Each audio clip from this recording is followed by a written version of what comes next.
एक व्यक्ति था, लड्डू गोपाल जी की सेवा करता, लेकिन उसका एक मित्र था, वो शंकर जी की सेवा करता था। और शंकर जी की सेवा करने वाला जो मित्र था वो बड़ा धनवान हो गया, और लड्डू गोपाल जी की जो सेवा करता था वो अभी भी साधारण सा ही था। एक दिन दोनों मित्र मिले तो शिव जी की आराधना करने वाला भक्त लड्डू गोपाल जी की आराधना करने वाले से बोला, भाई तुम आज तक कभी उठ नहीं पाए, तुम उसी स्थान पे हो, उतने ही दायरे में हो, कभी बढ़ नहीं पाए आगे। गोपाल जी की सेवा करने वाला बोला, मेहनत तो बहुत करता हूँ लेकिन क्या करूँ, बढ़ ही नहीं पा।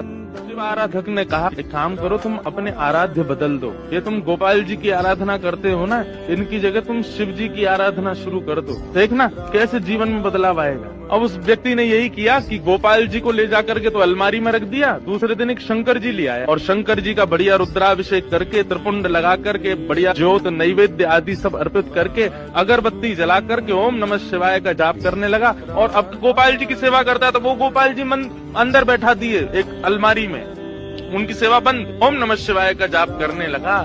जैसे ही इसका जाप पूर्ण हुआ, मालाओं को नेत्रों से लगा करके इसने शंकर जी को प्रणाम किया, तभी देखता है कि अगरबत्ती का जो धुआं था ना, वो उसी अलमारी की तरफ जा रहा था जहाँ गोपाल जी बैठे थे। तो इसके मन में भावना आई कि आज तक इनकी आराधना करता रहा तो मुझे कभी कुछ दिया नहीं, आज तक भी मैं सामान्य हूँ, और अब मैं शंकर जी की आराधना कर रहा हूँ, उनको नैवेद्य धूप दीप दिखा रहा हूँ, तो अगरबत्ती की सुगंधी भी उनको नहीं लेने दे रहे, खुद ले रहे हैं अंदर अलमारी में बैठ के। रुको इनको अभी बताता हूँ। उठ करके गया, अलमारी खोल करके जैसे ही गोपाल जी को पकड़ने लगा, इतने में ही गोपाल जी सच में प्रकट हो गए और उस प्रकट होकर के उसका हाथ पकड़ ली।